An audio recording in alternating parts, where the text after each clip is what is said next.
छत्तीसगढ़ के अलग अलग खंडों पर हमने लगातार बात की है और अभी तक 27 वीडियो छत्तीसगढ़ शीर्षक पर आधारित यानी कि छत्तीसगढ़ के विभिन्न पृष्ठभूमि पर, विभिन्न मुद्दों पर और विभिन्न बिंदुओं पर हमने बात कर रखी है। दोस्तों नमस्कार, आप देख रहे हैं जीरो पीरियड में आज छत्तीसगढ़ शीर्षक के अंतर्गत 28वां एपिसोड है, यानी कि ये इस वीडियो श्रृंखला की 28वीं कड़ी है। इस कड़ी में हम तरह तरह के प्रश्नों का समावेश करने जा रहे हैं। अभी तक हमने अलग अलग खंडों के आधार पर कुछ वीडियोस बनाए थे।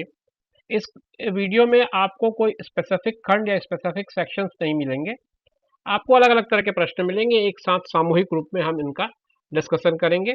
आइए शुरू करते हैं आज का वीडियो। पहला प्रश्न है, खिनवा नामक आभूषण किस अंग में पहना जाता है? ये एक छत्तीसगढ़ी आभूषण का नाम है खिनवा, और इसे किस अंग में पहना जाता है ये आपको बताना है। 4 ऑप्शन हैं आपके पास, कान, नाक, गला और हाथ। आपको ये बताना है इसमें से सही जवाब क्या है। तो इसका जो सही जवाब है वो ऑप्शन ए है, कान।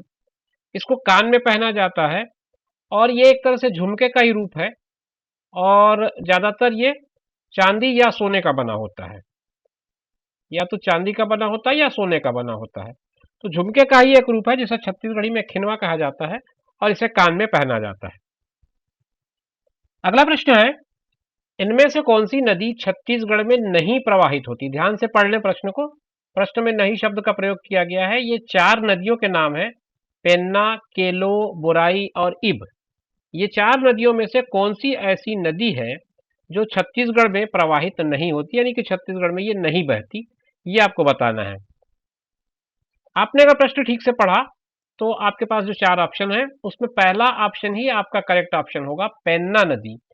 पेन्ना नदी को आप पेन्नार और उत्तर पिनाकिनी भी कहते हैं। इसको पेन्नार भी कहते हैं कहीं कहीं, और उत्तर पिनाकिनी भी कहा जाता है। ये 2 और नाम है जिनसे इनको पुकारा जाता है, और ये मूलतः कर्नाटक और आंध्र प्रदेश में बहती है। छत्तीसगढ़ में यह नदी नहीं बहती। तो आपके प्रश्न का उत्तर जो होगा वो पेन्ना होगा। कर्नाटक के चिकबल्लापुर जिले में नंदी पहाड़ियों से ये निकलती है और उत्तर पूर्व दिशाओं में कर्नाटक और आंध्र प्रदेश से बहकर ये वापस जाकर के बंगाल की खाड़ी में मिल जाती है। ये पेन्ना नदी के बारे में है। बाकी केलो, बोराई और ईब, ये तीनों नदियां छत्तीसगढ़ में बहती हैं। इनमें से कौन सा पर्व या सांस्कृतिक पर्व छत्तीसगढ़ में नहीं आयोजित किया जाता? इस प्रश्न में भी नहीं जुड़ा हुआ है, ध्यान दें। ये 4 पर्वों के नाम दिए गए हैं, 4 उत्सवों के नाम हैं। इनमें से आपको ये पहचानना है कि कौन सा ऐसा पर्व है या कौन सा ऐसा उत्सव है जो छत्तीसगढ़ में आयोजित नहीं होता।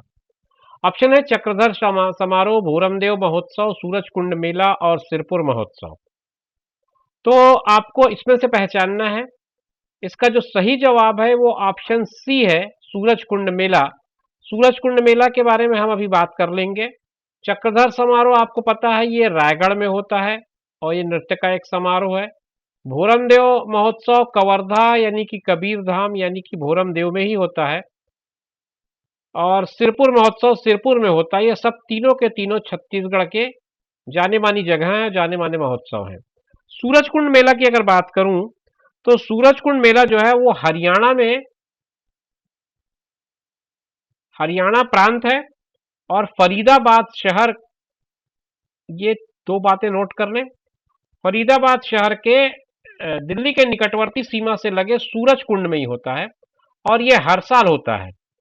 ये मेला हर साल होता है और लगभग 30 साल से ये हो रहा है। और अभी इस साल यानी पिछले दिनों जो बात हुई थी उसमें हस्तशिल्पी और हाथ करघा कारीगरों के अलावा अलग अलग तरह के वस्त्र परंपरा, लोक कला, लोक व्यंजनों के अतिरिक्त यहाँ लोक गीतों, नृत्यों आदि का भी समागम होता है। एक थीम को लेते हैं ये लोग हर बार, और उस थीम के बेस पे ये सूरज कुंड महोत्सव या सूरज कुंड मेला जो है उसका आयोजन होता है। इस प्रश्न में यह पूछा गया है, इनमें से कौन सी पहाड़ी छत्तीसगढ़ में स्थित नहीं है? इसमें भी निगेटिव क्वेश्चन है। ये निगेटिव बेस्ड क्वेश्चन 3 या 4 क्वेश्चन हमको मिल गए हैं। इनमें यह पूछता है कि इनमें से जो 4 पहाड़ियां दी गई हैं इनमें से कौन सी पहाड़ी जो है वो छत्तीसगढ़ में नहीं है? छुरी पहाड़ी, कोरिया पहाड़ी, देवगढ़ पहाड़ी और बड़वानी पहाड़ी। तो ये शुरू के जो 3 पहाड़ियां हैं ये तीनों छत्तीसगढ़ में है। चौथा जो बड़वानी पहाड़ी है ये एमपी में है, मध्य प्रदेश में। तो आपके इस प्रश्न का उत्तर अगर मैं जानना चाहूं तो ऑप्शन डी इसका करेक्ट ऑप्शन होगा। बड़वानी पहाड़ी छत्तीसगढ़ में नहीं है, बल्कि ये मध्य प्रदेश में है। अगला प्रश्न है, छत्तीसगढ़ के किस त्योहार में बैलों की पूजा की जाती है? बैलों की पूजा इनमें से किस त्योहार में होती है? अक्ती तिहार, आठे तिहार, पूरा तिहार और हरेली तिहार। आपको ये बताना है इसमें से कौन सा त्योहार ऐसा है जिसमें बैलों की पूजा की जाती है। एक एक करके अगर हम चारों ऑप्शन पे जाएंगे तो अक्ती तिहार इसका उत्तर नहीं है। इसमें गुड्डा गुड्डी की पूजा विवाह होता है। आपको पता ही है, अक्षय मुहूर्त है, इसको अक्षय तृतीया के नाम से भी जाना जाता है। तो अक्ती तिहार जो है वो आपका सही उत्तर नहीं होगा। आठे तिहार वस्तुतः ये जन्माष्टमी है, कृष्ण जी का जन्मदिन मनाया जाता है, तो उस हिसाब से ये भी आपका प्रश्न का उत्तर नहीं हुआ। पूरा तिहार आपके प्रश्न का सही उत्तर है। इसमें बैलों की पूजा की जाती है, बैलों की जोड़ी बना करके इनके दौड़ का भी आयोजन होता है और तरह तरह के व्यंजन और पकवान इस दिन बनाए जाते हैं और पोला के नाम से आप इसे जानते हैं। इसको छत्तीसगढ़ में पूरा तिहार बोलते हैं, लेकिन ये है मूलतः पोला। हरेली के बारे में आप जानते हैं, इसलिए इस पर ज्यादा बात करने की जरूरत नहीं है।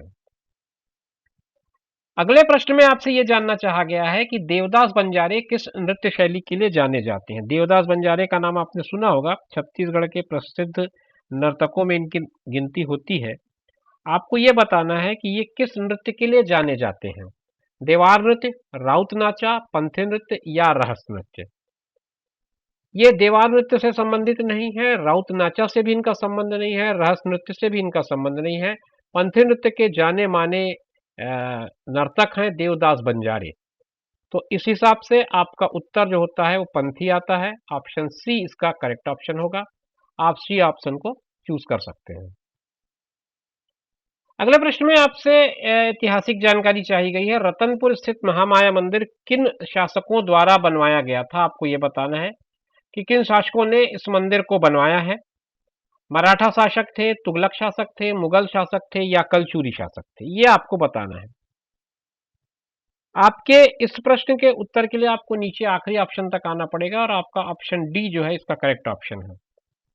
यह बिलासपुर कोरबा मुख्य मार्ग पर 25 किलोमीटर की दूरी पर लगभग स्थित है, आप तो जानते ही होंगे। त्रिपुरी के कलचूरियों ने रतनपुर को अपनी राजधानी बनाई थी और तब इस मंदिर का निर्माण किया गया था। राजा रत्नदेव प्रथम ने रतनपुर के नाम से अपनी राजधानी बनाई और तभी इस रतनपुर में भव्य मंदिर का निर्माण करवाया गया कलचूरी शासकों के द्वारा। तो उत्तर आता है इसका कलचूरी शासक। और अगर हम समय की बात करें तो ये 1045 के आसपास का अनुमान होता है, 1045 के आसपास का, क्योंकि उस समय का ही ये प्रसंग मिलता है। 1045 और 1050 के बीच ये मंदिर के बनने की बात सामने आती है।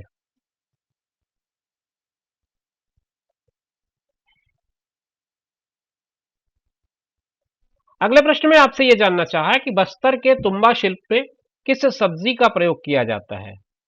आपको बताना है तुम्बा शिल्प में, जो कि बस्तर से संबंधित है, किस सब्जी का उपयोग या प्रयोग किया जाता है?